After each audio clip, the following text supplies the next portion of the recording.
nama saya Minaret Mayanti SPDGR, CGP Angkatan 10 dari SMA Negeri 1 Lemah Abang, Karawang. Saya Susilawati SPDGR, CGP Angkatan 10 dari SMA Negeri 1 Lemah Abang, Karawang.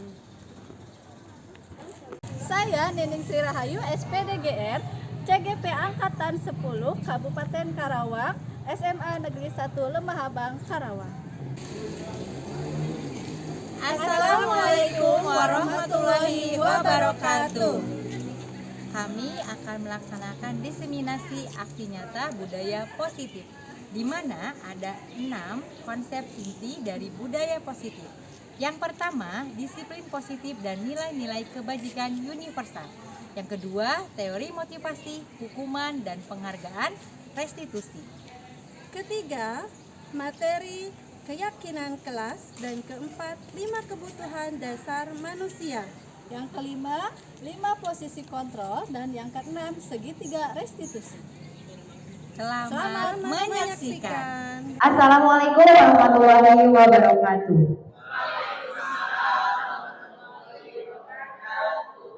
Alhamdulillahirrabbilalamin. Wa bihi nasta'in ala umuri dunya waddin. Wassalatu wassalamu ala asrofil anbiya'i wal mursalin wa ala alihi wa sahbihi ajmain amma ba'du. Rabbi shrah li sadri wa yassir li amri wahlul 'uqdatam min lisani yafqahu qawli. Puji dan syukur marilah kita panjatkan kehadirat Allah Subhanahu wa taala bahwasannya pada pagi hari ini kita dapat berkumpul di tempat yang pastinya dirahmati Allah Subhanahu wa taala. Salawat serta salam marilah kita junjungkan kepada baginda besar Nabi Bana wa Nabiyana Muhammad sallallahu alaihi wasallam, kepada keluarganya, kepada para sahabatnya, dan terutama kepada kita semua sebagai umatnya hingga akhir zaman. Yang terhormat Ibu Dr. Anda Hajah Nur Hasanah selaku Wakasek Humas. Terima kasih Bu Hajah yang telah mewakili Bapak Kepala Sekolah kita yang kebetulan hari ini tidak berkenan hadir dikarenakan ada beberapa kegiatan. Kemudian tak lupa yang terhormat Ibu, Bapak Guru hebat, terima kasih atas waktunya yang tidak bisa saya sebutkan satu persatu. Semoga hari ini ilmu yang kami nanti transferkan bisa bermanfaat untuk diaplikasikan di kegiatan kelasnya nanti. Dan untuk kegiatan selanjutnya kita akan adanya sambutan yang pertama yang akan disampaikan oleh Ibu Hajah Nur Hasanah, kepadanya kami persilakan.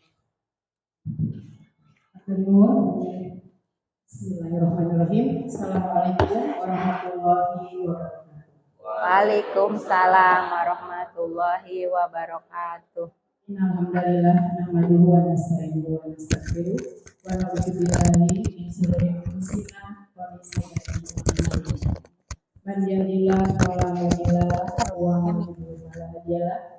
Asyhadu an la ilaha illallah wahdahu la syarika lahu wa asyhadu anna Muhammadan abduhu wa rasuluh. Yang terhormat Bapak Ibu pengajar SMA Negeri 1 Lemah Abang, ya, wabil khusus nih ibu-ibu yang ikut CGP, calon guru pembelajaran. Selamat kanggo Bu Mei, Bu Susi, sareng Bu Nining. Ibu-ibu dan bapak-bapak, pertama kita alhamdulillah puji syukur kehadirat Allah, ya. Kita diberikan banyak sekali nikmat sehat, nikmat waktu luang, ya, alhamdulillah. Dari nikmat itu kita bisa hadir di sini, ya. Hadir di sini ini kesempatan yang luar biasa karena nanti kita akan melihat, menyimak, ya, bagaimana aksi nyata, diseminasi aksi nyata budaya positif, ya, nanti yang akan disampaikan oleh tadi calon guru penggerak dari SMA 1 Lemah Abang, ya, yang merupakan angkatan ke-10, ya, angkatan 10 Kabupaten Karawang, BPGP Provinsi Jawa Barat, ya. Selamat, semoga ini nanti jadi pemimpin-pemimpin yang handal yang ke depannya. Dan punten ibu-ibu sadayana, Bapak Ibu, Saya di sini mewakili Bapak Kepala Sekolah yang kebetulan beliau ada agendanya, jadi tidak bisa hadir di tengah-tengah kita. Bapak Ibu tadi sudah disebutkan bahwa berkumpulnya kita di sini adalah untuk nanti melihat, menyimak ya, penjelasan atau aksi nyata dari para guru CGP, calon guru penggerak, di mana aksi nyata ini merupakan salah satu tugas ya, tugas dari materi yang sudah dipelajari. Banyak materi yang dipelajari, yaitu dan yang akan diaksi nyatakan itu diambil dari modul 1.4 ya, tentang budaya positif. Budaya positif apa saja nanti yang akan dipresentasikan ya? Ada 6. Yang pertama ada disiplin positif dan nilai-nilai kebajikan universal. Kemudian ada teori motivasi, hukuman dan penghargaan, restitusi ya. Kemudian budaya positif yang ketiga ada keyakinan kelas. Kemudian 5 kebutuhan dasar ya. Kemudian ada lagi 5 posisi kontrol restitusi, kemudian ada segitiga restitusi. Nah, Bapak Ibu, alhamdulillah ini kita di kesempatan ini kita akan mendapatkan ilmu baru, teman-teman ya. Jadi para CGP ini dari ilmu yang mereka pelajari khususnya tentang budaya positif akan mereka coba transferkan ke kita. Ya, jadi apa yang sudah dipelajari, kelima nilai tadi akan ditransferkan kepada kita yang tentunya setelah kita tahu, kita paham, mudah-mudahan nanti kita bisa aplikasikan dalam kegiatan pembelajaran di kelas kita ya, sehingga nanti akan terlahir siswa-siswa yang memang unggul, berkarakter ya, sesuai dengan misi SMA Negeri 1 Lemah Abang ya. Itu saja mungkin ya, semoga acara hari ini berjalan dengan lancar ya, kemudian para CGP-nya juga bisa mempresentasikan dengan baik ya, dan yang lainnya pun kita sekalian bisa. Itu saja sebagai pembuka. Atur nuhun, mohon maaf bila ada kesalahan. Billahi fisabilillah. Wassalamualaikum warahmatullahi wabarakatuh.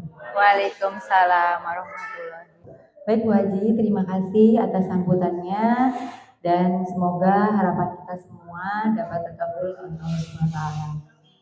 Amin amin ya robbal alamin.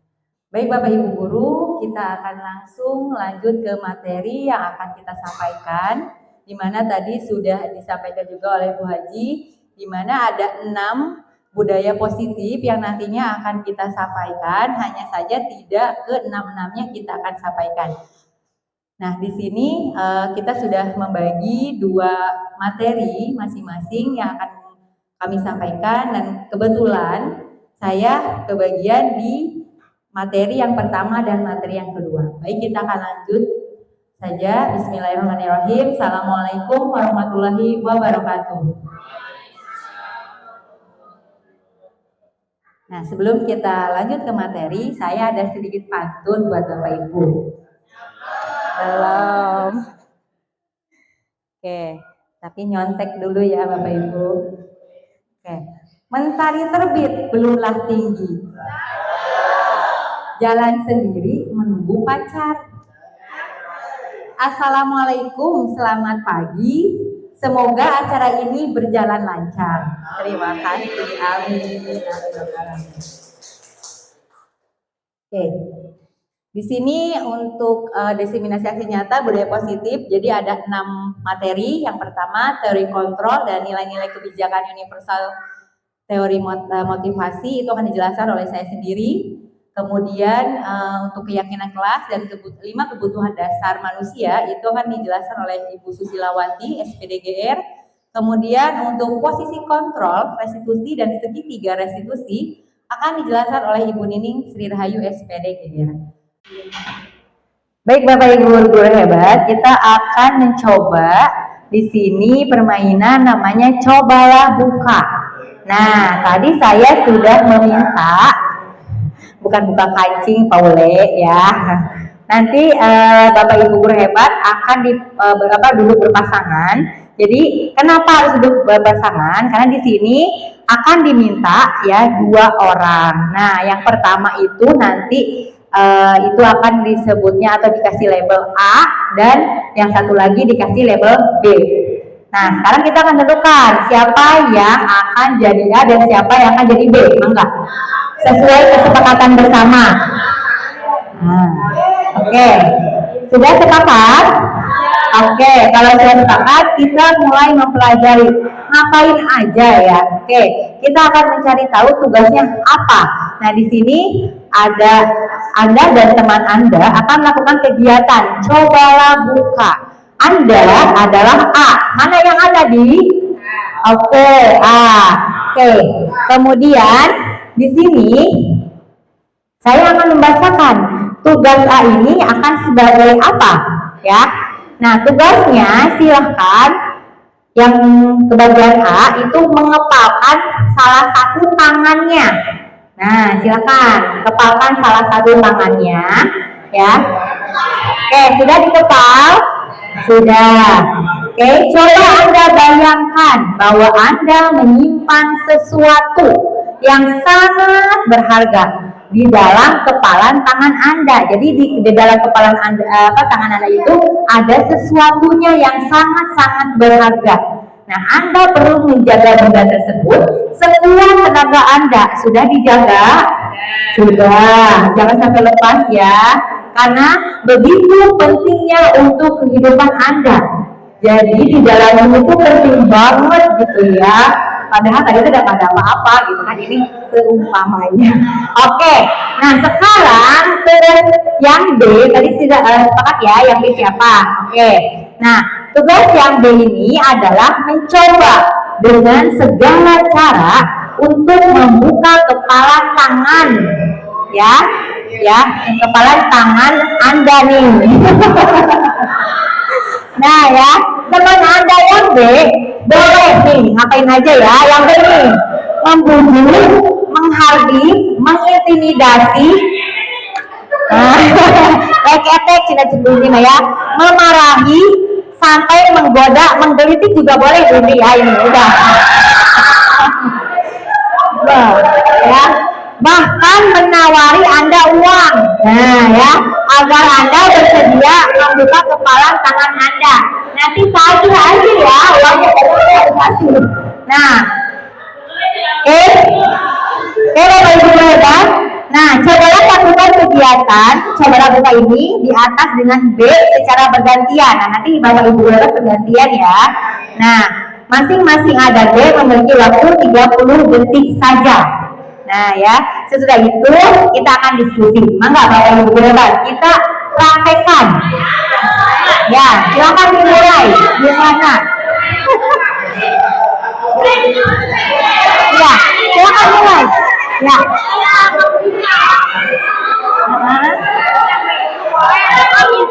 Iya, betul.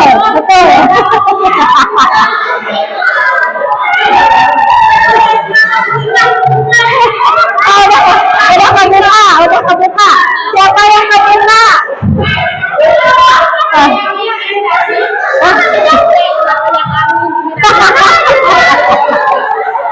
Saya aturan ya.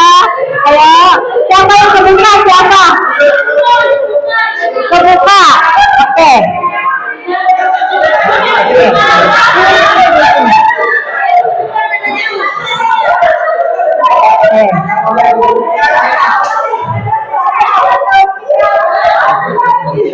Oke, baik Bapak Ibu guru hebat. Terima kasih ya teman-teman untuk semuanya. Oke, kita baru mempraktekkan salah satu ya. Oke, nah kita belum bergantian ini. Ternyata, sudah ada yang bisa kebuka. Ya, tadi siapa yang jadi A, Bu Haji Bunten? Oh, Bu Haji jadi A. Tadi berarti yang buka. Oke, kita akan ini dulu ya. Bisa menceritakan kenapa kok bisa membuka yang punya Bu Haji, dengan cara apa? Dengan cara dirayu akan ditraktir es kelapa di Bunta. Oke, baik, terima kasih.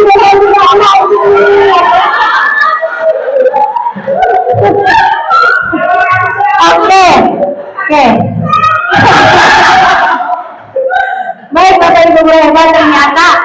Peti itu pakai cara yang mana? Membujuk ya, membujuk ternyata dan menawari tadi apa? Nah, kalau di sini kan bisa menawari dengan uang, tapi ternyata Bu Peti mah dengan apa? Es kelapa.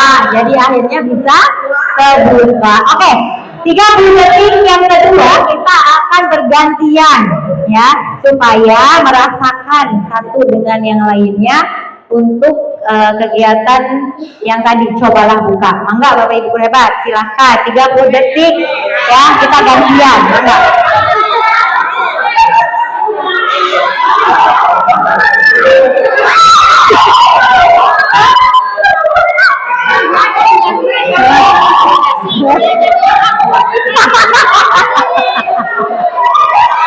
Semangat, semangat. Siapa yang terbuka? Oke. Siapa yang terbuka silakan maju. Apa? Boleh nih. Terbuka lagi. Oke. Sekarang yang terbuka banyak ya. Ayo yang terbuka siapa aja? Bu Haji dan Bu Lili. Kemudian siapa yang terbuka? Ayo, posisi ke depan posisi. Oke, Bapak Ibu hebat kita dengarkan satu persatu. Ini bisa kebuka ini dengan cara apa? Tadi yang Dek. Siap. Oke. Untuk Bu Titin dan Bu Susi, siapa tadi yang mengepal? Aku. Oke, berarti yang membujuk dan merayu dan segala macamnya Bu Haji Titin. Silakan, Bu Haji, gimana caranya? Kok bisa gitu? Yang pertama tadi Ya. yang apa ya, dikagetkan ditakutin dengan sesuatu ternyata masih bertahan. Ya. Yang kedua adalah saya coba untuk menggelitik Bu Susi. Ya. Oke, terima kasih atas dulu buat Bu Susi. Apalagi Bu Haji Titin ya. Oke, berarti dengan cara menggelitik, berarti Bu Susi mah ya getekan Bapak Ibu. Oke, terima kasih. Silakan boleh dulu Bapak Ibu hebat. Nah ini Bu Nining dan Bu Haji. Nah, siapa yang tadi yang mengepal? Bu Nining dan ternyata Bu Haji kebuka. Iya, gimana Bu Haji caranya? Bisa kebuka karena kebetulan bunga tuh kasek humas. Ya.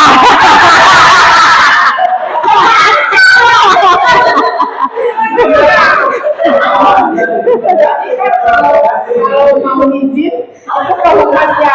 Ya. Sama ibu.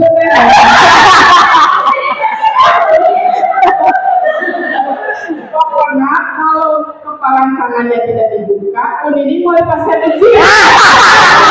Baik, terima kasih Haji. Terima kasih Haji. Terima kasih Haji.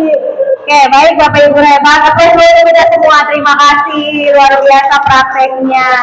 Nah, sudah merasakan keduanya bagaimana tadi yang jadi A dan yang jadi B. Ternyata benar ya, kita bisa tadi ya dengan cara membujuk, menghardik, mengintimidasi, memarahi, menggoda, menggelitik, sampai tadi ada yang menggelitik ya Bu Susi tadi gelitik gitu kan. Kemudian tadi memujuk Bu Peti, kemudian tadi ternyata berarti mengintimidasi ya Bu Haji. Ya, oke. Berarti cara-cara ini sesuai gitu ya dengan materi yang kita sampaikan pada siang hari ini. Terima kasih Bapak Ibu hebat. Nah, ini kan buat apa ya gitu kan? Tadi permainan tadi maksudnya kemana gitu. Nah, di sini ada 3 pertanyaan, di mana yang first question itu apakah Anda atau B membuka kepala tangan Anda? Nah, mungkin yang membuka masuknya ke first question. Jadi pertanyaan yang pertama. Nah, tadi yang membuka rata-rata ya Bu Peti, Bu Haji, kemudian yang Bu Susi, kemudian yang Bu Nining, ya sampai bisa kebuka sama Bu Haji tadi, luar biasa sekali. Nah sekarang kemudian yang second question yang kedua itu apakah Anda atau B masih menutup?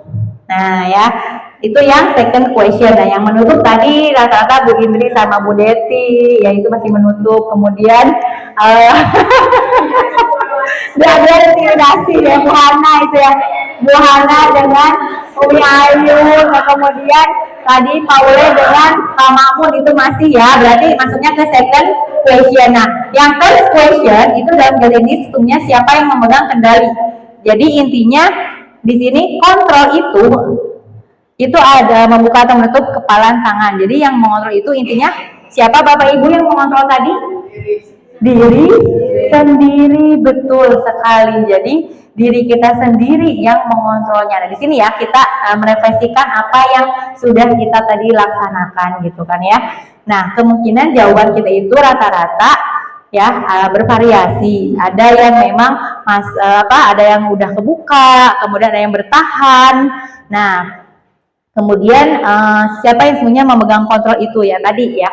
Tadi kita udah sama-sama menyampaikan bahwasannya yang mengontrol diri kita itu adalah diri kita sendiri. Nah, ini yang sebenarnya kita tuh mau praktekkan ini Bapak Ibu guru hebat tadi itu ya. Itu tentang teori kontrol dari Dr. William Glasser. Nah, ini pilih pada kenalan. Nah, ini Bapak doktornya. Ya, Bapak Dr. William Glasser ini adalah seorang psikiater dan seorang pendidikan juga.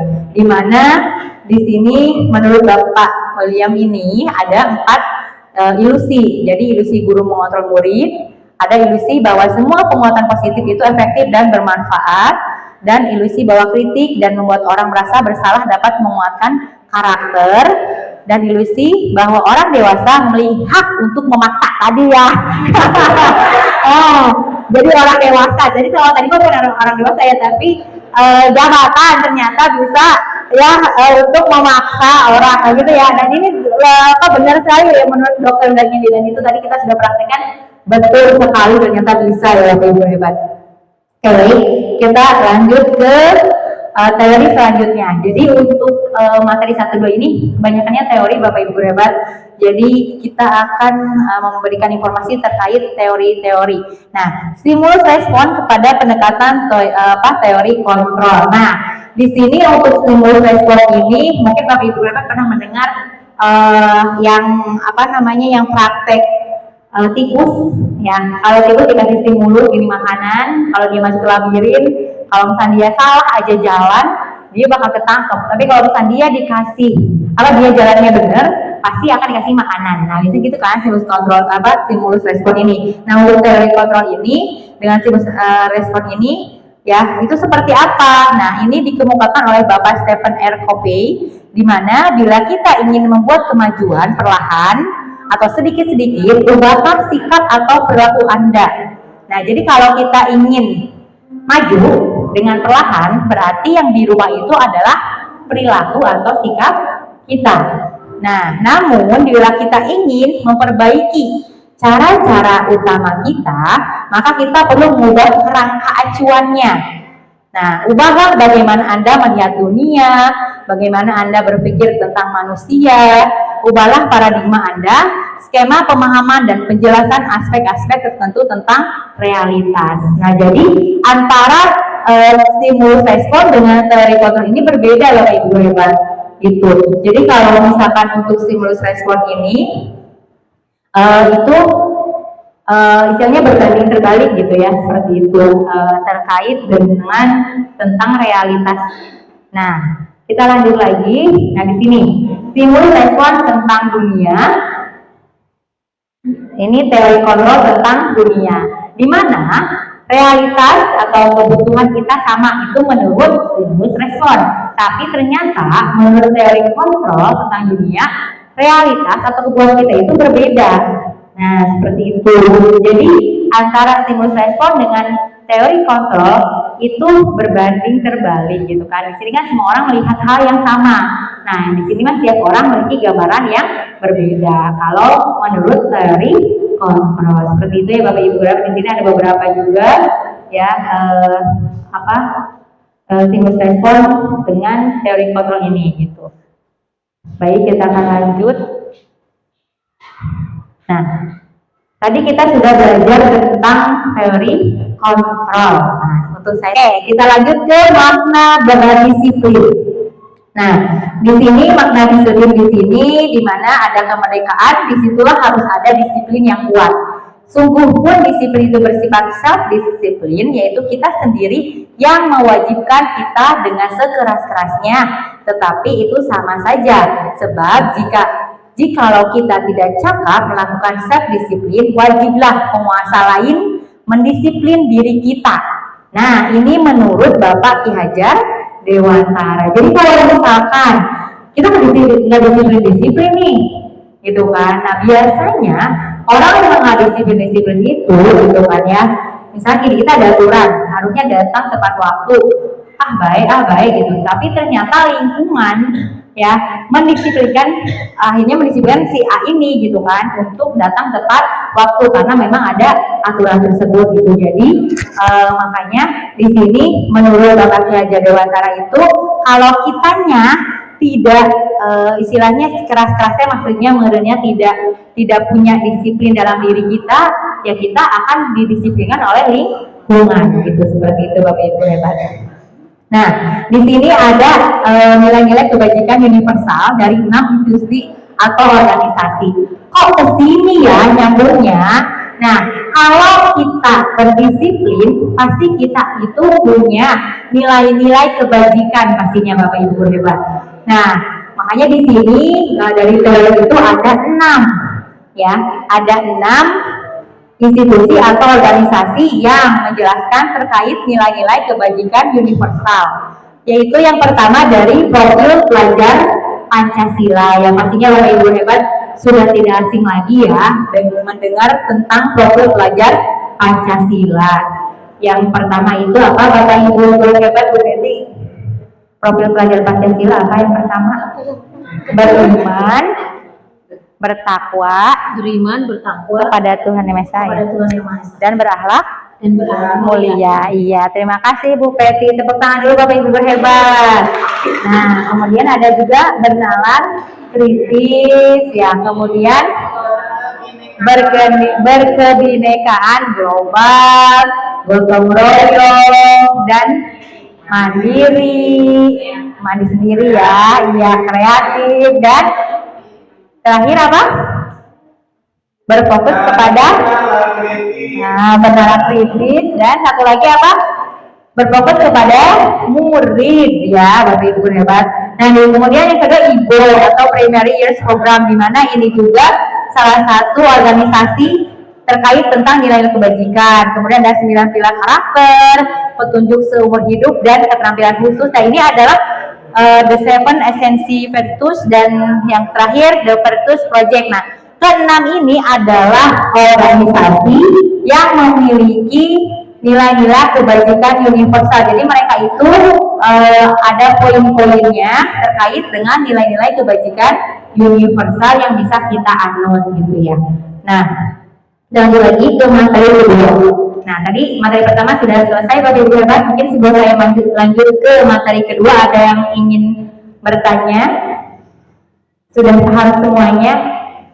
Ya, alhamdulillah ya.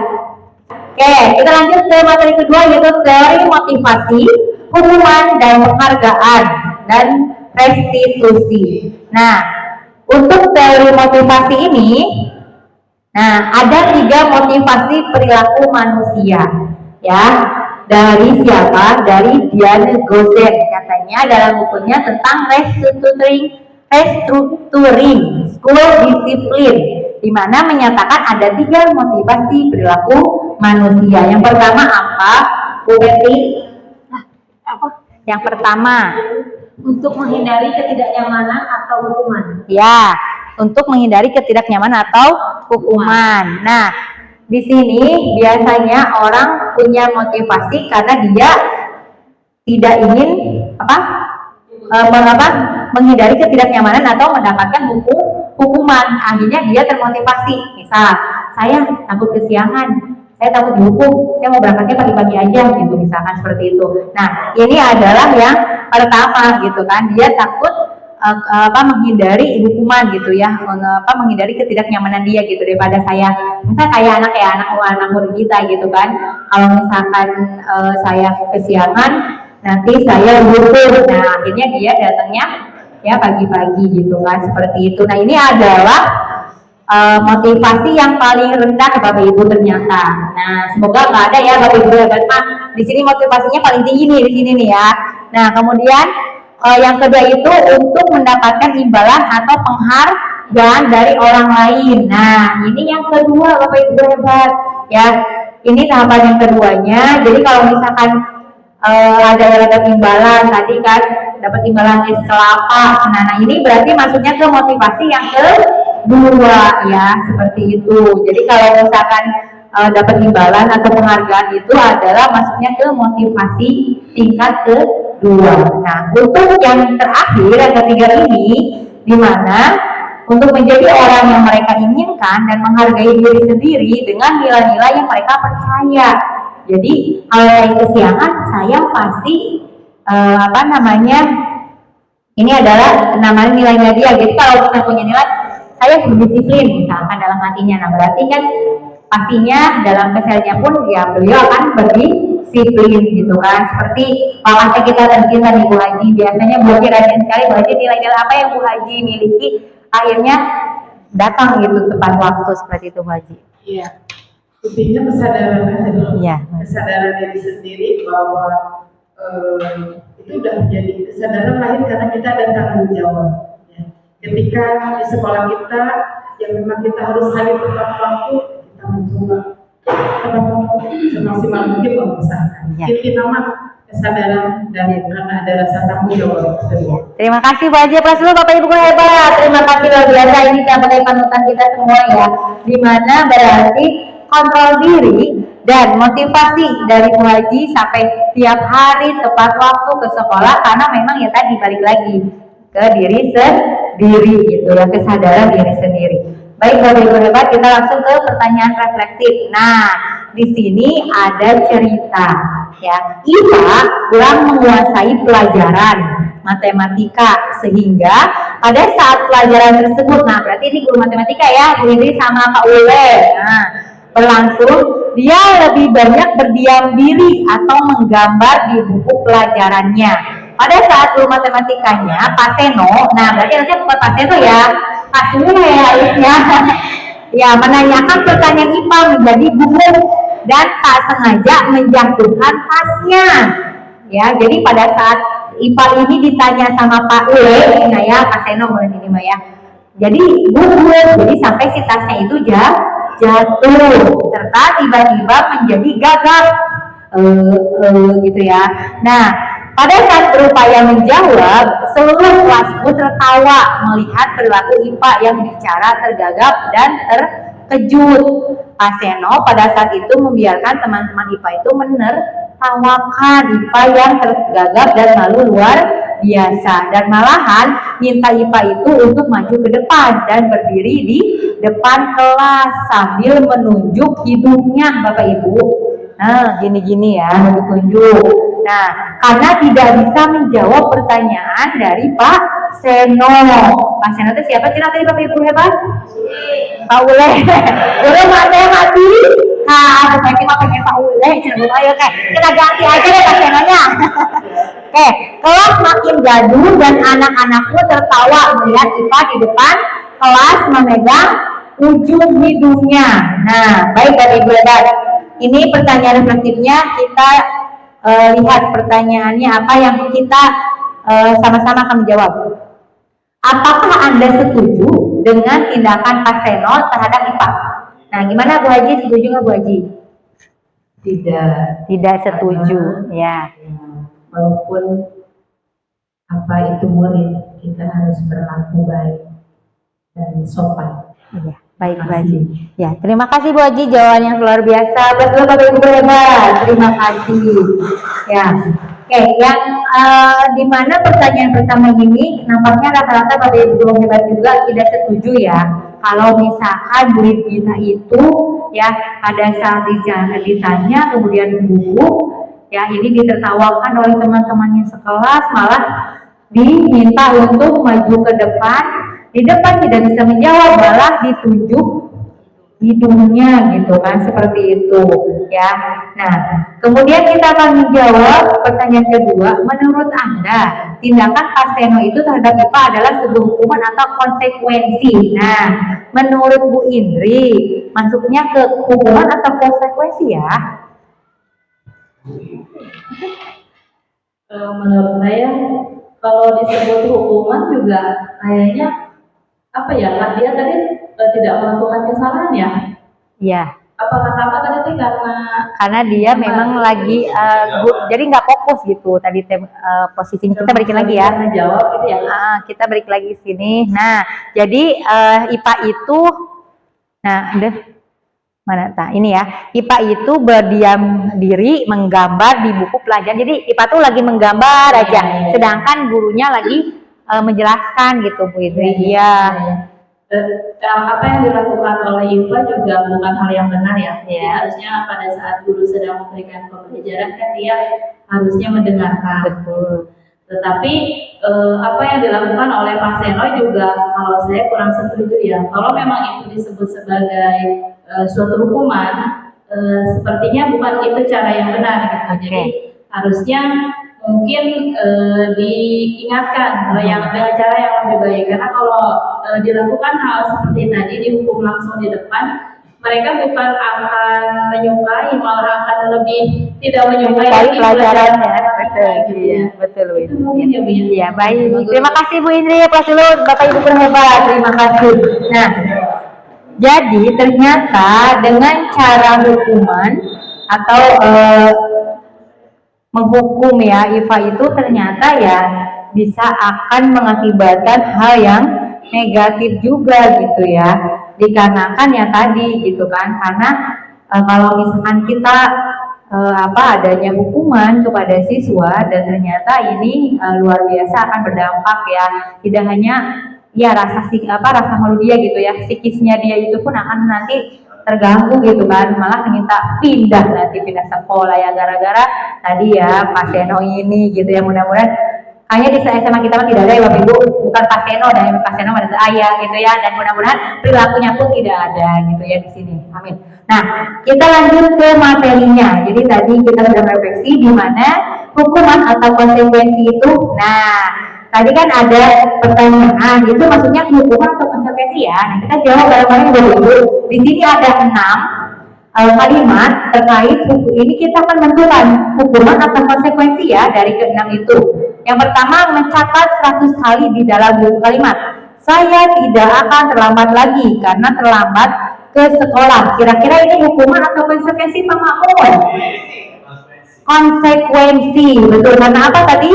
Karena dia terlambat ke sekolah ya, itu menjadi konsekuensi dia akhirnya mencatat 100 kali di dalam bukunya bahwa saya tidak akan terlambat lagi gitu ya. Kemudian di sini lari mengelilingi lapangan basket 2 kali karena terlambat hadir. Nah, ini namanya hukuman atau konsekuensi? Hukuman, betul ya, karena tadi apa?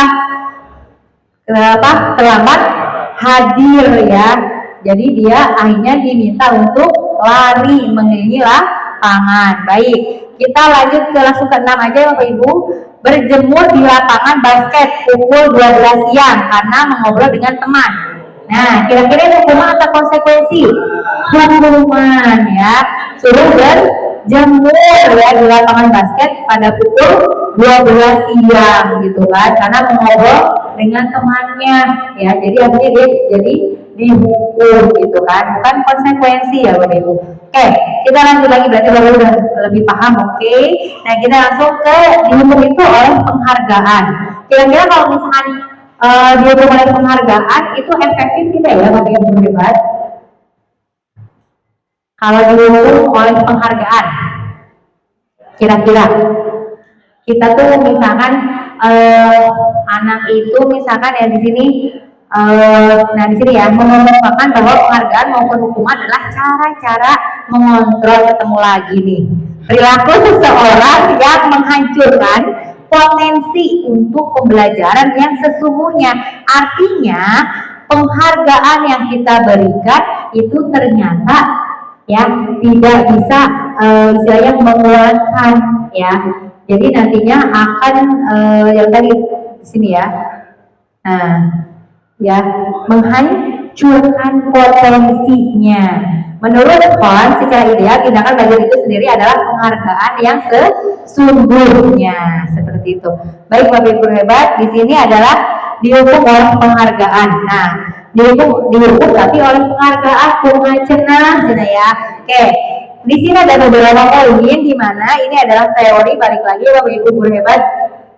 pengaruh jangka pendek dan jangka panjang. Jadi kalau misalkan kita, oke, beresin ya dulunya, nanti ibu akan berikan es krim. Nah, ini masuknya ke sini, Bapak Ibu, pengaruh jangka pendek, jangka panjang. Oke, jangka pendeknya, oke, beres, selesai. Tapi nanti jangka panjangnya pada saat si anak ini ya membereskan lagi mainannya, nanti akan minta, Bu, es krim mana?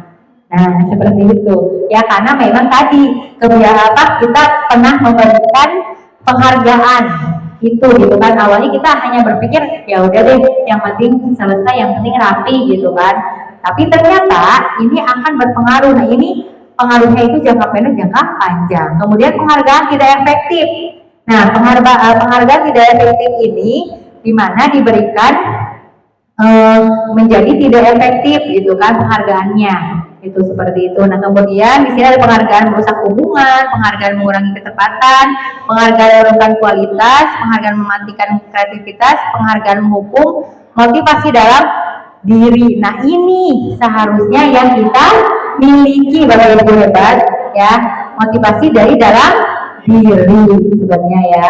Oke, baik Bapak Ibu hebat, kita lanjut lagi ke yang terakhir, restitusi. Oke, baik Bapak Ibu hebat, apa itu restitusi? Nah, ada yang pernah dengar restitusi itu apa? Bu Betty pernah dengar restitusi itu apa? Belum tahu. Belum tahu. Oke, kita cari tahu ya.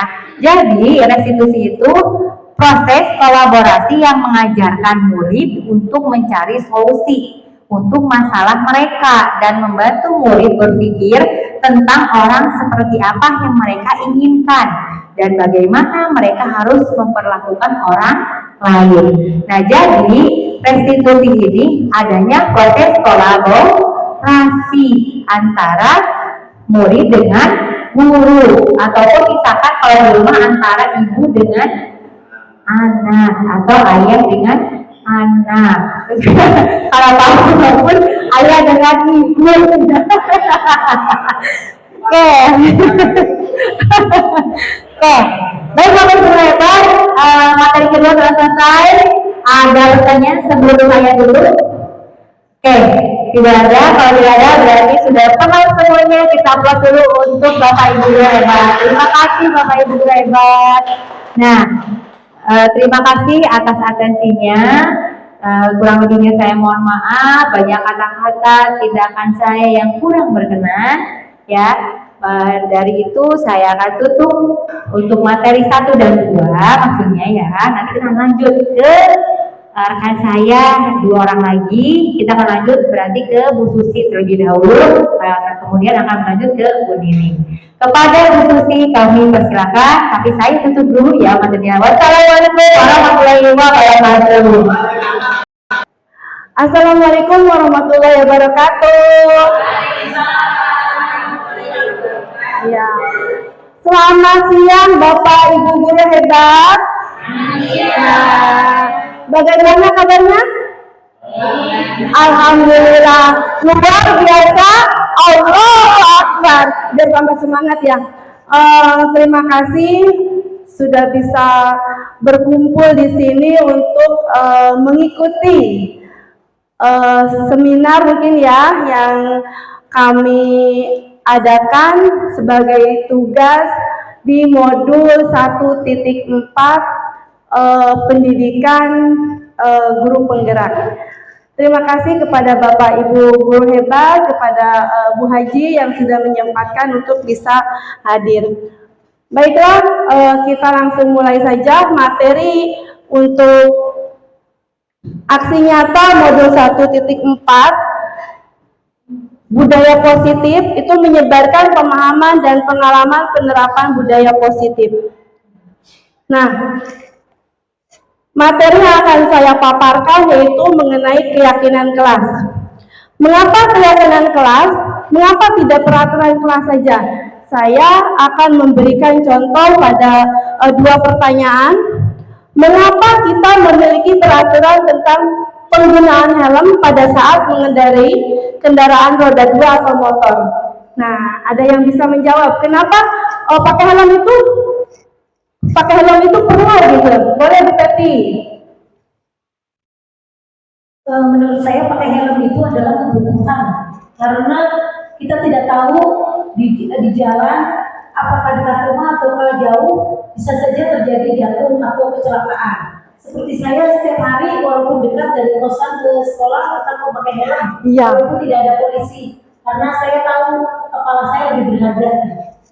Terima kasih Bu Peti. Ya, berarti Bu Peti meyakini kalau menggunakan helm itu adalah yang terbaik ya. Nah, walaupun rumahnya dekat tetap harus menggunakan helm ya. Oke, berarti meyakini untuk keselamatan ya. Kemudian yang kedua, mengapa kita memiliki peraturan tentang penggunaan masker dan mencuci tangan setiap saat? Ini penggunaan masker seperti Bu Susi banget ya, pakai masker di leher. Ada yang mau menjawab, Ibu Bapak Guru hebat? Aure, kenapa harus pakai masker? Cuci tangan kenapa? Kenapa harus cuci tangan? Kenapa harus pakai masker? Ketika kita bersin kan tidak mengeluarkan orang lain, kita masuk juga. Masker itu gunanya untuk menjaga kesehatan kita dan orang lain. Iya. Jadi kenapa harus cuci tangan? Karena di tangan kita sering makan sesuatu yang tidak tahu sesuatu tersebut banyak kumannya, dan kita harus menjaganya juga untuk kesehatan kita. Ya. Terima kasih Pak Sulaiman. Ya, jadi dari dua pertanyaan ini Bapak Ibu Guru hebat meyakini bahwa keselamatan menggunakan helm itu lebih baik daripada tidak menggunakan helm ya. Karena tadi menurut Bu Peti kepala saya lebih berharga begitu ya. Kemudian yang kedua,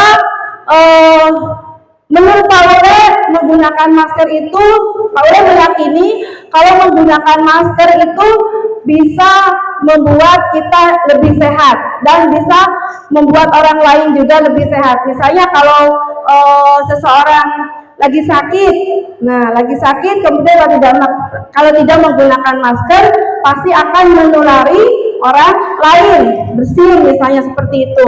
Kemudian mencuci tangan juga ya, meyakini dengan mencuci tangan kita akan lebih sehat. Begitu ya Ibu Bapak Guru hebat. Ada yang bisa menambahkan, menjawab dari dua pertanyaan ini? Boleh? Kenapa kita memiliki peraturan tentang penggunaan helm? Karena itu benar kata Bu Yati tadi, merupakan suatu kebutuhan kita. Kemudian juga untuk menjaga kesehatan kita untuk yang kedua, gitu ya. Yang pertanyaan kedua dari Mas Budi. Ya, terima kasih Bu Nini. Jadi terima kasih Bu Nini. Jadi kita meyakini bahwa kesehatan dan keselamatan kita itu lebih penting. Baik Ibu Bapak Guru hebat, kita lanjutkan ke bagaimana pembentukan keyakinan kelas. Nah, ini di kelas sebenarnya sudah ada tata tertib atau peraturannya.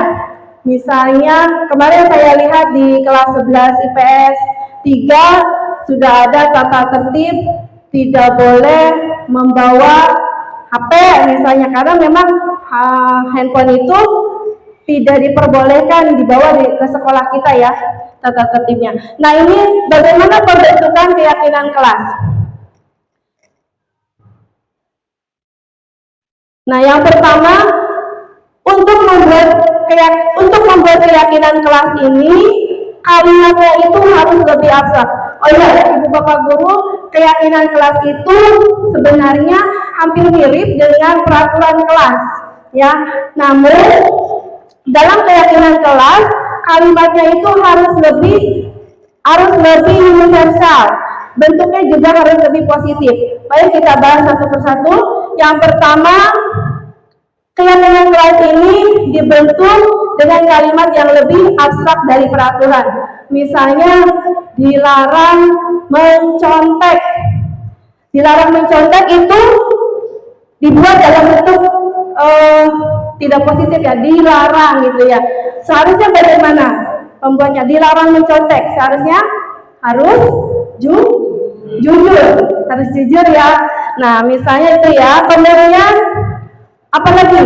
Dilarang membuang sampah sembarangan. katanya negatif ya. Nah, seharusnya bagaimana coba? Ada yang mau memberikan ide? Oh, Bu Betty, enggak? Betul, buanglah sampah pada tempatnya. Iya. Buanglah sampah pada tempatnya. Jagalah kebersihan. Boleh ya? Nah, itu. Nah, jadi kalimatnya itu harus dibentuk dalam kalimat yang lebih positif. Kemudian berupa pernyataan universal, lebih luas lagi, begitu ya. Kemudian sedikit saja agar mudah diingat. Nah, tadi dilarang membuang sampah, jagalah kebersihan. Tidak boleh mencontek, jujurlah, gitu ya. Singkat ya, jadi lebih mudah dipahami, begitu. Kemudian sesuai dengan kondisi kelas dan sekolah agar mudah diterapkan.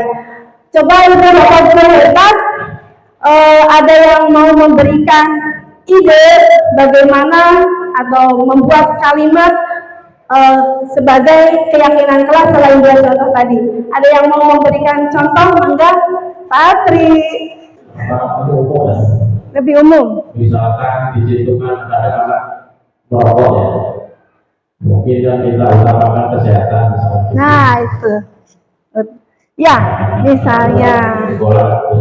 Ada lagi, Bapak? Apa lagi? Dilarang merokok, utamakan kesehatan. Kalau saya di rumah mendidik anak susah untuk mandi. Susah mandi. Iya. Bagaimana?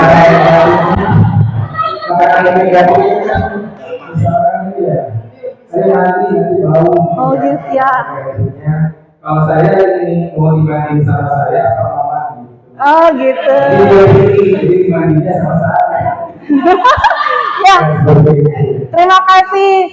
Terima kasih Pak Sule. Bapak ada mau memberikan ide apalagi yang menggunakan kalimat positif mungkin? Budayakan 5S. Nah, bisa ya. Oh iya, telat datang. Disiplinlah. Terima kasih Pak Makmur. Waji apa tadi Waji? Budayakan 5S. Budayakan 5S. Senyum, sapa, salam, sopan, santun. Nah, itu ya, terima kasih Bu Haji. Jadi kalimatnya harus lebih sedikit ya agar mudah dipahami meskipun sifatnya itu lebih universal. Kemudian sesuai dengan kondisi kelas. Ya tadi sudah dibahas ya. Dilarang mencontek, jujurlah sesuai dengan kondisi kelas. Kemudian kondisi sekolah, budayakan 5S gitu ya. Selanjutnya semua warga kelas atau sekolah dilibatkan saat membuat. Nah ini kegiatan membuat keyakinan kelas di kelas 11 IPS 3, guru bersama siswa membuat keyakinan kelas. Jadi yang pertama kali saya lakukan adalah berdiskusi tentang peraturan apa saja keyakinan kelas yang akan dibuat, gitu, membuat peraturan. Kemudian yang kedua merumuskan peraturan menjadi keyakinan. Jadi banyak ide atau banyak keyakinan kelas yang dibuat oleh siswa, kemudian itu dirumuskan. Misalnya itu kan dari semua siswa ya, dari 35 siswa membuat masing-masing sesuai dengan apa yang ada dalam pikiran mereka, kemudian nanti ditempelkan ke depan, nanti dipilih atau dirumuskan untuk bisa menjadi keyakinan kelas. Nah kalau sudah jadi baru ditempelkan secara rapi bagaimana atau apa saja keyakinan kelas yang disepakati. Nah begitu ya Ibu Bapak Guru. Sebenarnya kalau yang sudah dibuat itu tata tertib kelas mungkin ya. Namun tata tertib kelas ini masih menggunakan, ada kalanya menggunakan kalimat-kalimat yang dirasa kurang positif, seperti dilarang ini, tidak boleh ini. Nah, kalau dalam keyakinan kelas seperti yang tadi saya utarakan, itu harus menggunakan kalimat yang lebih positif. Nah, ini Bapak Ibu guru hebat. Jadi untuk membuat keyakinan kelas ini ada 3 tahapan. Berdiskusi dulu apa saja yang akan dibuat sebagai keyakinan kelas, kemudian dirumuskan, dan yang terakhir setelah mendapatkan keyakinan kelas baru ditempelkan. Sudah disepakati bersama baru ditempelkan ya. Itu selanjutnya. Nah, ini tentang disiplin positif ya.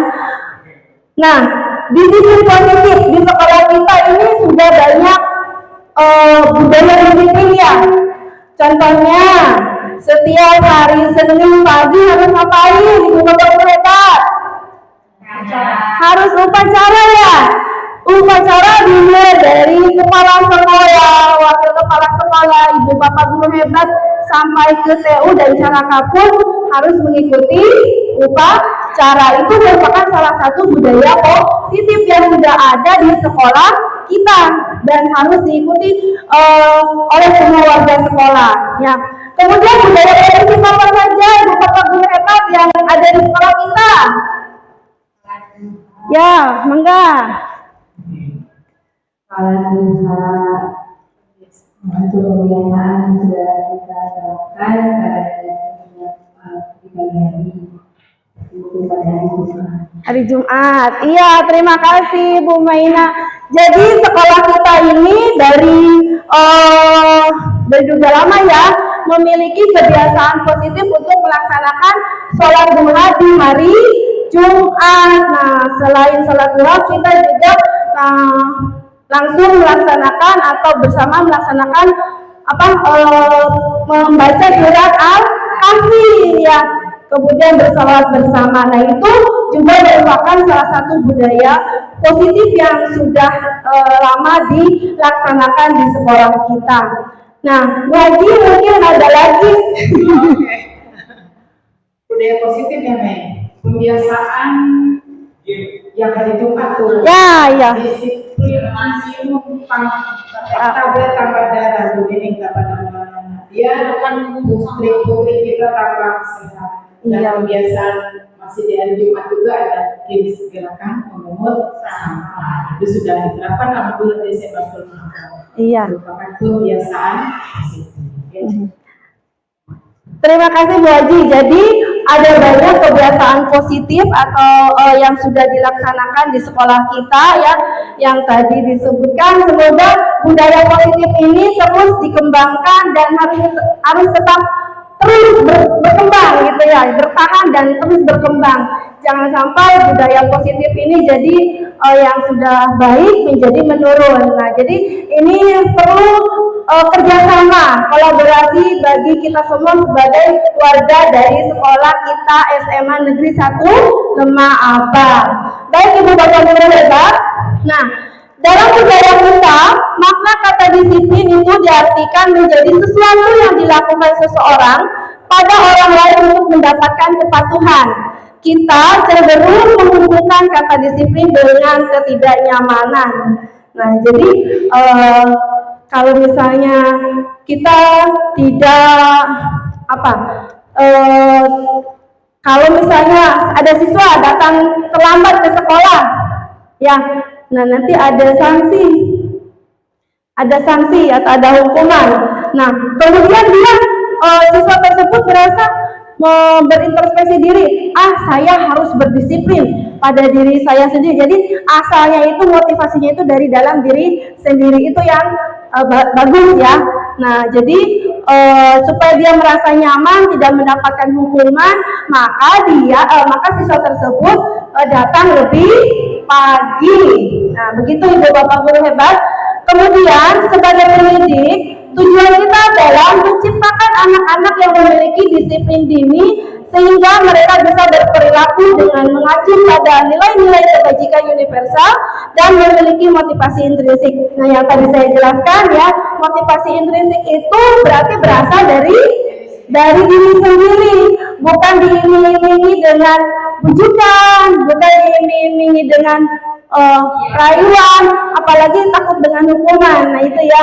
Jadi budaya positif. Jadi dari dalam diri sendiri itu harus tercipta di dalam siswa kita ya. Motivasinya harus berasal dari motivasi intrinsik itu harus ada di siswa. Itu yang lebih baik ya.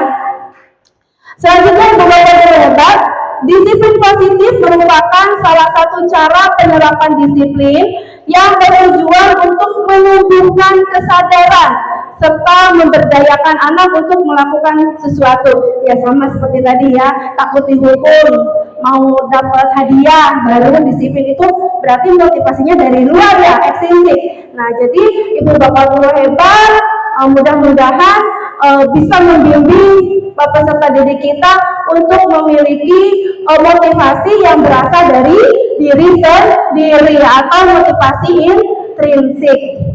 Nah, begitu Bapak Ibu Guru hebat. Selanjutnya, kebutuhan dasar manusia. Nah, kebutuhan dasar manusia ini ada 5. Yang pertama, kebutuhan dasar bertahan hidup. Bertahan hidup. Manusia untuk bisa bertahan hidup butuh apa Ibu Bapak Guru hebat? Butuh makan ya, butuh minum ya, butuh uang ya. Iya, itu termasuk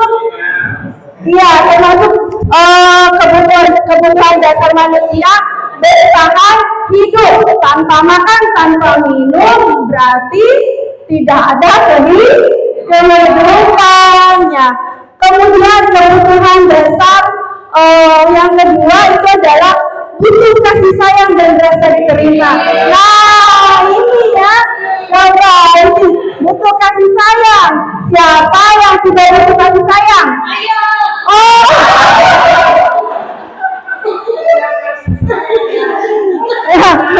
Ya, tapi saya sayang sama Bu Peri ya. Oke, jadi kasih sayang, kebutuhan dasar, kasih sayang dan rasa diterima ini merupakan kebutuhan dasar manusia yang dimiliki oleh anak ya. Berarti berkaitan dengan apa? Psikologi, perasaan ingin diterima, ya, ingin diterima menjadi siswa yang baik, yang rajin, ya, yang ingin diakui, gitu ya. Kemudian kebutuhan dasar manusia ketiga adalah penguasaan. Nah, ini ada yang bisa memberikan contoh penguasaan? Mangga Bu Mena.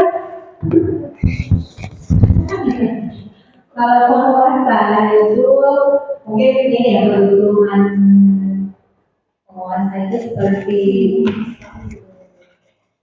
penguasa itu kebutuhan kemampuan atas kemampuan seseorang, seperti ya. Kemampuan seseorang. Ya, dengan kekuatan untuk mencapai sesuatu menjadi kompeten dan ditampil dan itu diakui gitu. Iya, terima kasih Bu Maina. Ya, terima kasih Bu Maina. Jadi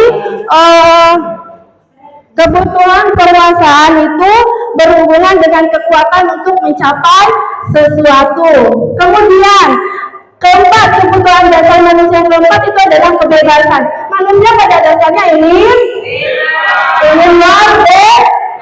merdeka. Ada yang bisa memberikan contoh? Umi, ayo.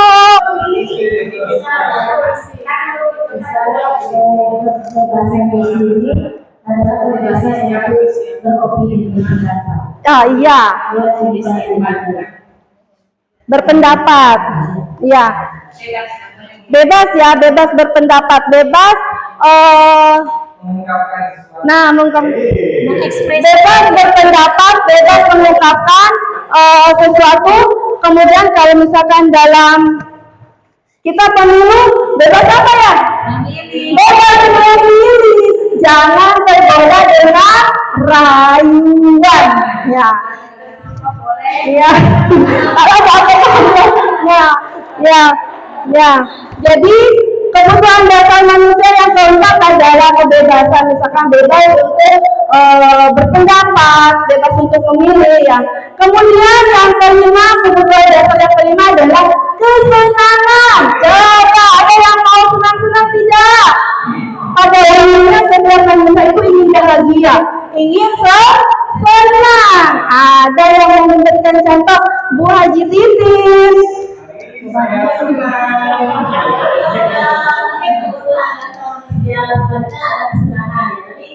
Ya gimana caranya kita buat senang? Mungkin dengan cara pilih dan Iya. sebagainya. Iya, jalan-jalan ya. Jalan-jalan. Ya, untuk bisa mendapatkan rasa senang itu perlu healing kata Badi Titin ya. Ingin jalan-jalan ya. Jadi kapan kita jalan-jalan ke tempat berat? Ayo, ya. Jadi butuh tertawa gitu, butuh senyum, balik-balik gitu ya. Butuh ada rasa senang. Nah itu ibu bapak guru hebat. Selanjutnya, nah ini ada motivasi perilaku manusia. Motivasi. Ibu bapak guru hebat tentunya sering memberikan motivasi kepada para peserta didik ya. Sering tidak? Tentunya sering di awal pembelajaran di persepsi pasti memberikan motivasi terlebih dahulu ya. Nah, motivasi, apa itu motivasi? Motivasi itu adalah dorongan yang timbul pada diri seseorang secara sadar atau tidak sadar untuk melakukan suatu tindakan dengan tujuan tertentu. Nah, itu ya. Ya, jadi ada dorongan yang timbul pada diri seseorang secara sadar atau tidak sadar untuk melakukan suatu tindakan. Nah, munculnya motivasi yang pertama adalah untuk menghindari ketidaknyamanan dan hukuman. Nah, tadi ya, murid melakukan disiplin diri karena ia takut dihukum. Nah, ini motivasi yang berasal dari bukan dari diri sendiri, dari luar, takut dihukum, makanya dia mau melakukan berdisiplin. Nah, takut dihukum. Nah, itu menghindari ketidaknyamanan dan hukuman. Kemudian yang kedua, mendapatkan imbalan atau penghargaan dari orang lain. Nah, murid melakukan disiplin diri karena ia ingin mendapatkan imbalan. Seperti tadi, seperti bisa ya. Ayo, kalian mengerjakan tugas. Nanti ibu kalau kalian tepat waktu mengumpulkan tugas, nanti ibu traktir makan misalnya. Nah, itu imbalan ya. Nah, jadi masih motivasinya itu masih berasal dari luar, ekstrinsik. Nah, yang ketiga ini adalah menghargai nilai-nilai kebajikan diri sendiri. Nah, murid melakukan disiplin diri karena ia takut dihukum. Nah, ini merupakan motivasi ekstrinsik ya. Menghargai, bukan ya. Motivasi intrinsik, misalnya itu salah ya, salah etik ya. Mohon maaf ibu bapak guru. Jadi menghargai nilai-nilai kebajikan diri sendiri, murid melakukan disiplin diri karena ia takut dihukum. Nah, ini merupakan motivasi apa tadi bapak ibu guru? Ekstrinsik apa intrinsik? Ya, oh iya ya. Nah, masih sama ya? ya, intinya ketika siswa memiliki, itu saya yang bapak guru mohon maaf. Jadi motivasi intrinsik itu siswa yang memiliki motivasi berasal dari hatinya, dari diri sendiri, tanpa terpengaruh oleh penghargaan maupun hukuman. Jadi ikhlas gitu melakukannya itu ya, ibu bapak guru hebat. Selanjutnya, nah ini konsep disiplin dengan identitas gagal. Hukuman itu menyakitkan. Misalnya, tapi di sekolah kita tidak ada ya ibu bapak guru ya, tidak ada hukuman ya. Nah, hukuman ini membuat siswa menyakitkan, kemudian merasa tidak nyaman. Kemudian hukuman itu berupa paksaan. Nah, bisa kemudian murid menyembunyikan kesalahan dan murid menjadi rendah diri. Di sekolah kita tidak ada hukuman ya. Kalau misalkan siswa ada yang terlambat datang ke sekolah, hukumannya bukan bermula seperti itu, yang seperti yang tadi disebutkan.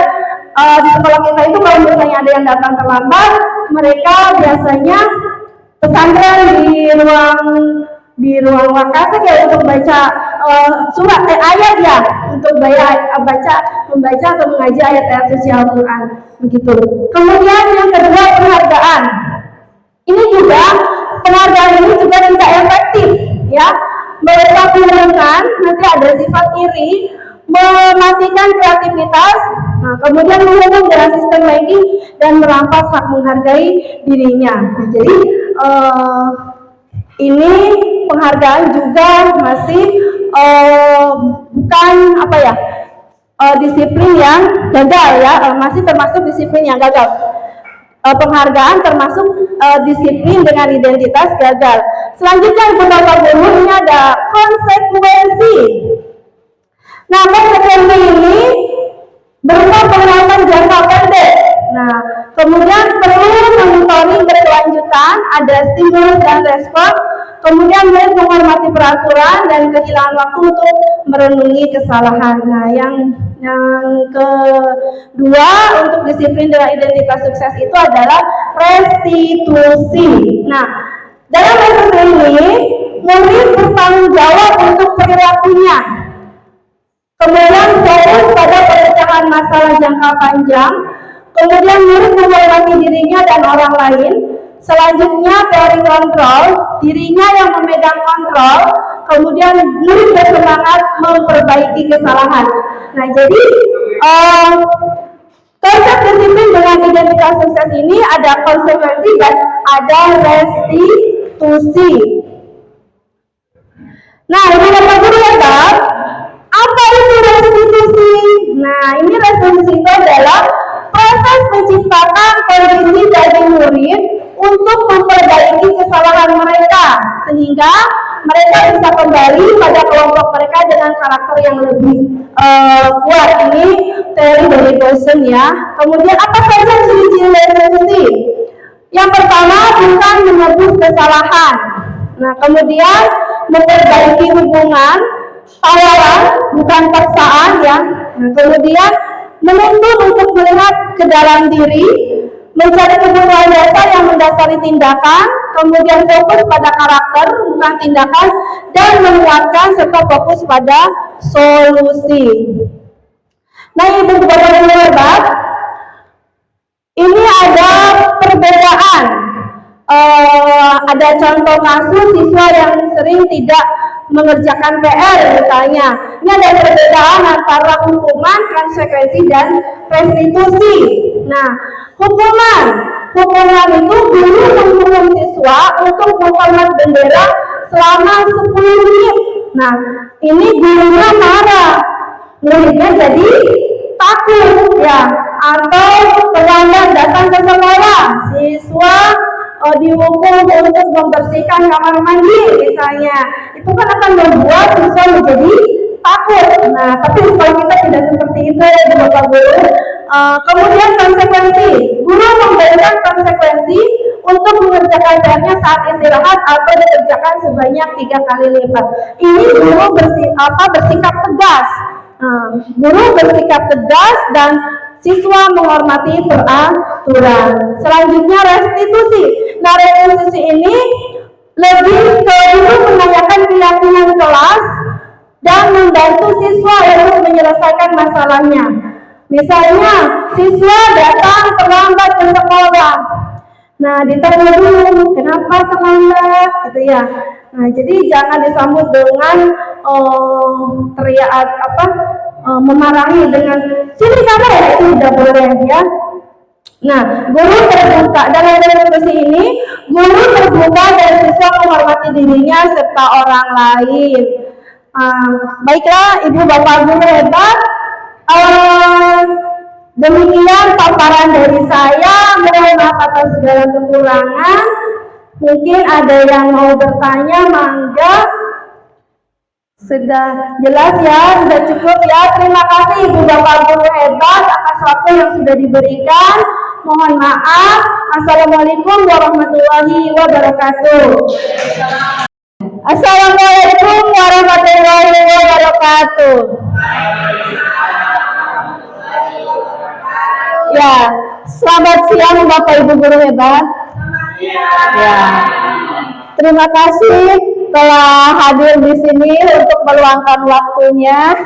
Nah, kemudian di sini saya akan memaparkan tentang 5 posisi kontrol. 5 posisi kontrol kita sebagai guru ya. Ini sangat berkaitan dengan peran kita sebagai guru sehari-hari. Nah, di sini ada 5 posisi kontrol. Yang pertama yaitu penghukum. Penghukum di sini yaitu bisa menggunakan hukuman fisik, kemudian verbal atau mengancam.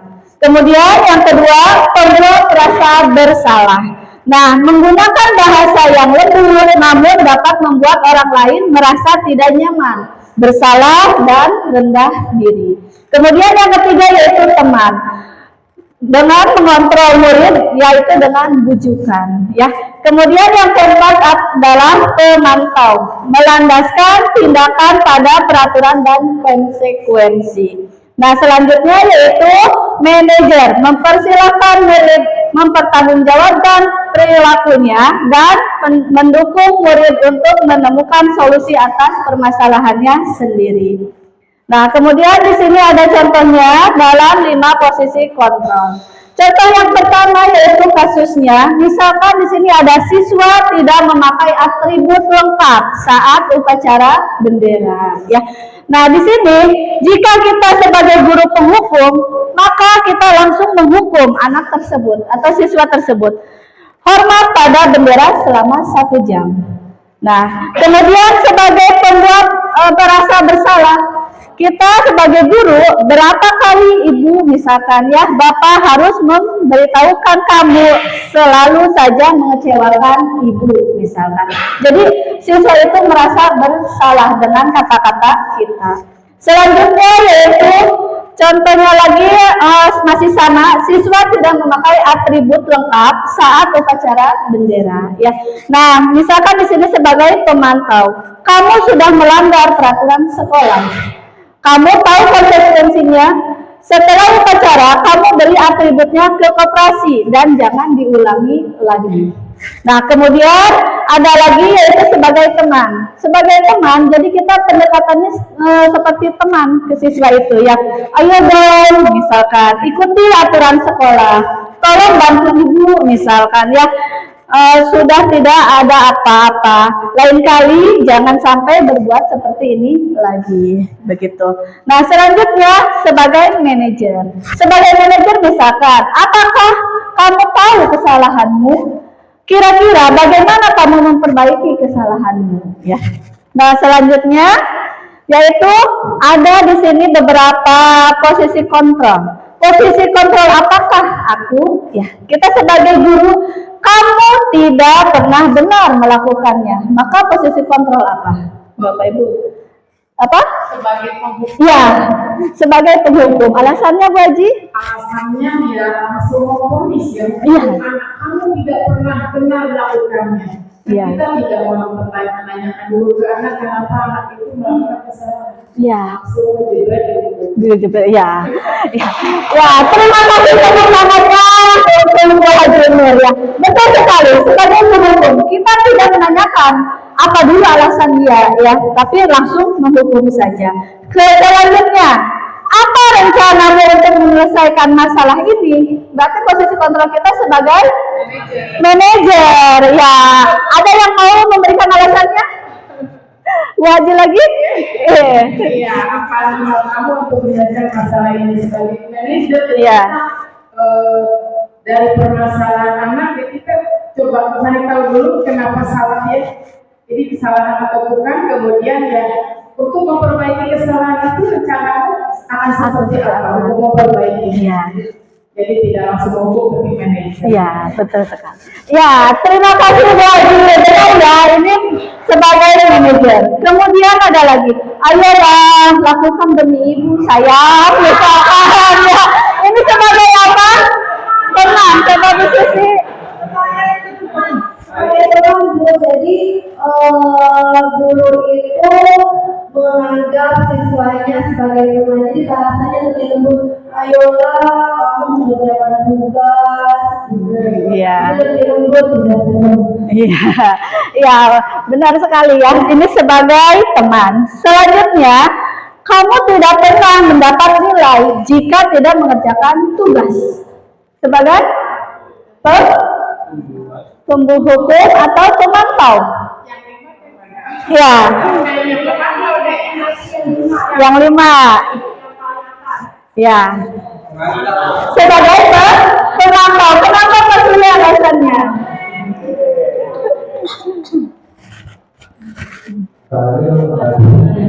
Ya. Ya, kalau saya karena dulu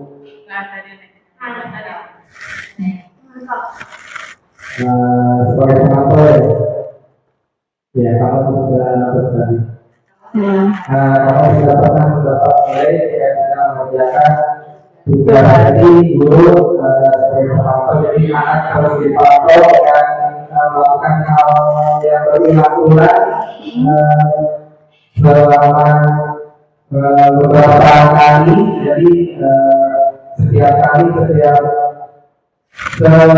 itu maka itu adalah dipantau. Iya, betul sekali ya. Ya, terima kasih Pak Sule. Benar ya, ini menjadi seorang pemantau. Nah, pertanyaannya sekarang, di manakah Bapak Ibu saat ini? Apakah di penghukum, pembuat rasa bersalah, teman, pemantau, atau manajer? Kadang-kadang. Ya, Pak Mamun di mana Pak Mamun? Ada di mana Pak Mamun? Ya.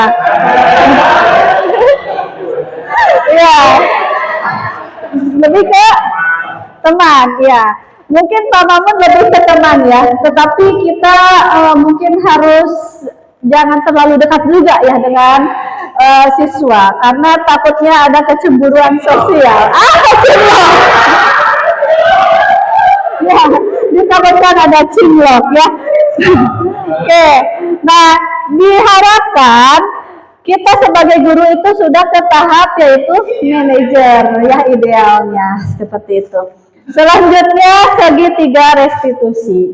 Nah, segitiga restitusi ini adalah suatu proses dialog yang dijalankan oleh guru agar dapat menghasilkan murid yang mandiri dan bertanggung jawab. Nah, di segitiga restitusi ini ada 3, yaitu yang pertama menstabilkan identitas, yang kedua yaitu validasi tindakan yang salah, dan yang ketiga yaitu menanyakan keyakinan. Jadi kalau ada siswa yang bermasalah, kita jangan langsung menghukum tadi ya, tetapi kita harus menstabilisasikan dulu identitasnya, kesalahannya apa, kemudian validasi tindakan yang salah, selanjutnya menanyakan keyakinan. Ini jangan diacak ya, harus berurutan. Nah, kemudian menstabilkan identitas, misalkan berbuat salah itu wajar, tetapi misalkan ya ada kata tetapi kamu bisa ya diulang lagi ya. Nah, kemudian tidak ada manusia yang sempurna ya. Nah, selanjutnya ibu tidak mau mencari siapa yang salah, tapi ibu ingin mencari solusi dari permasalahan ini ya. Nah, selanjutnya yaitu validasi tindakan yang salah. Kita memvalidasi dulu, misalkan kamu pasti punya alasan mengapa melakukan hal itu. Nah, selanjutnya menanyakan keyakinan. Contohnya yaitu, apa kamu masih ingat dengan keyakinan kelas yang sudah kita buat gitu ya, atau nilai-nilai apa yang telah disepakati bersama. Selanjutnya di sini ada contoh segitiga restitusi ya. Selamat pagi Nazar. Sepertinya Najar hari ini terlambat datang ke sekolah ya? Iya Bu, saya pagi ini terlambat datang ke sekolah. Kamu tentunya punya alasan mengapa melakukan hal itu. Iya Bu, saya terlambat datang ke sekolah karena setiap malam saya susah tidur jadi bangun terlambat. Oke, ada informasi yang ingin Najar tambahkan? Ya Bu, saya susah tidur karena main HP. Memang ini kesalahan aja yang bangun terlambat sehingga datang ke sekolah pun jadi kesiangan. Baik Nazar, setiap orang pasti pernah melakukan kesalahan. Kamu bukan satu-satunya yang pernah melakukan ini. Adakah cara yang lebih efektif untuk mendapatkan apa yang Nazar inginkan? Iya Bu, harusnya Najar main HP dan tidak sampai larut malam yang sehingga terlambat bangun pagi Bu. Baik kalau begitu, dari masalah yang Nazar hadapi, keyakinan sekolah apa yang telah kita sepakati? Tidak boleh datang terlambat. Baik, jika tidak boleh datang terlambat, kamu ingin menjadi orang seperti apa? Saya akan belajar untuk mendisiplinkan waktu antara jam main HP dengan waktu istirahat agar tidak terlambat datang ke sekolah. Baik Nazar, semoga ke depan kamu tidak terlambat datang ke sekolah lagi ya. Terima kasih, silakan kembali ke kelas lagi. Ya, sama-sama. Selamat siang Julpa. Iya, hari ini kamu tidak mengumpulkan tugas ya? Iya Ibu, saya tidak mengumpulkan tugas. Nah, kamu tidak mengumpulkan tugas, tentunya kamu punya alasan mengapa hal ini kamu lakukan. Iya Ibu, saya tidak mengumpulkan tugas karena belum mengerjakan tugasnya, sehingga tidak mengumpulkan tugas. Oh begitu. Ada informasi lain yang ingin Zulfa tambahkan? Iya Ibu, saya belum mengerjakan tugas karena sibuk dengan kegiatan eskul. Memang ini kesalahan Zulfa, belum mengerjakan tugas, sehingga belum mengumpulkan tugasnya. Gitu. Baik Zulfa, setiap orang itu pasti melakukan kesalahan. Kamu bukan satu-satunya yang pernah melakukan kesalahan itu. Nah, adakah cara yang lebih efektif untuk mendapatkan apa yang Zulfa inginkan? Iya Ibu, harusnya Zulfa dapat membagi waktu dengan baik antara tugas sekolah dengan kegiatan eskul. Begitu ya. Baik, kalau begitu dari masalah yang Zulfa hadapi, keyakinan kelas apa yang telah kita sepakati? Harus mengerjakan tugas tepat waktu. Ya, harus mengerjakan tugas tepat waktu. Nah, jadi jika harus mengerjakan tepat waktu, kamu ingin menjadi orang seperti apa? Saya akan belajar untuk membagi waktu antara mengerjakan tugas sekolah dengan eskul sehingga dapat mengumpulkan tugas tepat waktu. Nah, ya, semoga kedepannya Zulfa bisa mengumpulkan tugas tepat waktu meskipun berbarengan dengan kegiatan ekskul. Nah, sekarang silakan Zulfa kembali ke kelas ya. Ya, ini merupakan contoh segitiga restitusi. Langsung aja ya. Nah, di sini juga kita memberikan juga testimoni kepada siswanya. Assalamualaikum warahmatullahi wabarakatuh. Saya Najar dari kelas 11 IPA 1 sangat merasa senang karena saya tidak dihukum atas kesalahan saya yang terlambat datang ke sekolah. Bu guru hanya mengarahkan dan membimbing saya untuk menemukan solusi dari masalah saya. Saya berjanji tidak akan mengulangi kesalahan yang sama, yaitu terlambat datang ke sekolah. Assalamualaikum warahmatullahi wabarakatuh. Saya Zulfa dari kelas 11 IPA 1. Sangat senang karena tadi ketika tidak mengumpulkan tugas, saya tidak mendapatkan hukuman dan tidak dimarahi. Namun saya diajari untuk memperbaiki kesalahan saya dan saya berjanji akan mengerjakan tugas dan mengumpulkan tugas dengan tepat waktu. Nah, selanjutnya yaitu refleksi. Nah, mari kita merefleksikan pertanyaan-pertanyaan berikut. Sejauh mana pemahaman Anda tentang konsep inti yang dibahas pada modul ini? Artinya yang tadi ya, segitiga restitusi dan juga posisi 5 kontrol kita sebagai guru. Nah, adakah hal yang menarik dan di luar dugaan? Ada tidak untuk kegiatan kita hari ini? Kayaknya Iya. posisi kontrol manajerial deh. Ya, Yang tidak terduga menurut Gubernur ya. ya. Ada posisi kontrol kita sebagai manajerial ternyata ya. Jadi kita ketika anak berbuat salah, kita mencoba cari tahu dulu Iya. kenapa anak berbuat salah. Biasanya kita ketika tahu anak bersalah, kita juga yang memutuskan tindakan apa yang tepat pada anak tidak Iya. melakukan kesalahan yang sama. Iya. Ternyata kita harus ada tadi setelah ada permasalahan ada juga kerannya bagaimana ya Bapak Ibu? Iya. Kira-kira solusinya Seperti apa? seperti Bagaimana? apa Iya. agar kamu tidak melakukan Kesalahan lagi. Iya. Posisi di manajerial itu yang menurut Akak dilakukan. Iya. Terima kasih. Ya. Terima kasih Bu Haji. Ya. Kemudian yang kedua, sebelum menerapkan modul ini, posisi manakah yang paling sering Anda gunakan dan bagaimana perasaan Anda setelah mempelajari modul ini? Posisi mana yang sering digunakan Anda pasti? Ya. Yang 5. Nah. Nah. Ya, ada penghukum. Hanya ada 5, nggak ada 6 ya. Iya.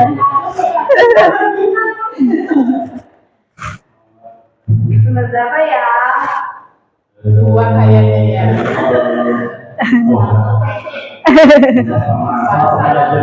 Pemantau. Iya. Pengancam. Iya.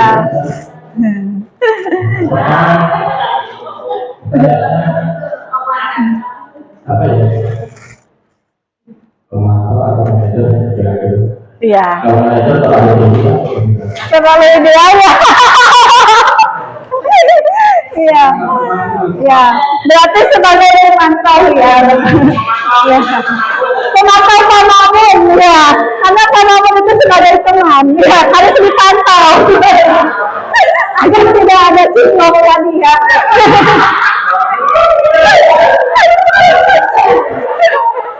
Ya. Ya, selanjutnya, kendala apa yang mungkin dihadapi saat menerapkan budaya positif di sekolah?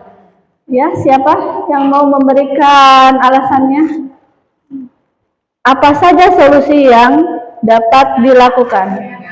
Ya, kendala yang dihadapi. Pak Sule, Pak Mahmud, Bu Indri. Kendala yang dihadapi saat menerapkan budaya positif di sekolah ya. Ya. Menurut saya kalau budaya positif itu bisa terrealisasi kalau seluruh warga itu melakukan. Ya. Contoh misalnya budaya positif bukan buang sampah itu menjaga kebersihan misalnya ya, tentang menjaga kebersihan, dan itu bisa dilakukan kalau memang ada kesadaran pada seluruh warga sekolah. Misalnya seperti kita guru, wakasek dan warga sekolah yang lainnya itu sudah menerapkan, tetapi tidak semua siswa melakukan itu, maka ya budaya positif menjaga kebersihan itu mungkin tidak akan terlaksana. Jadi lebih kepada kesadaran diri sendiri. Ya, terima kasih Bun. Ya, terima kasih Bun. Oke, sekian materi dari saya. Semoga bermanfaat. Saya ucapkan terima kasih. Mohon maaf apabila ada kata yang salah. Wassalamualaikum warahmatullahi wabarakatuh.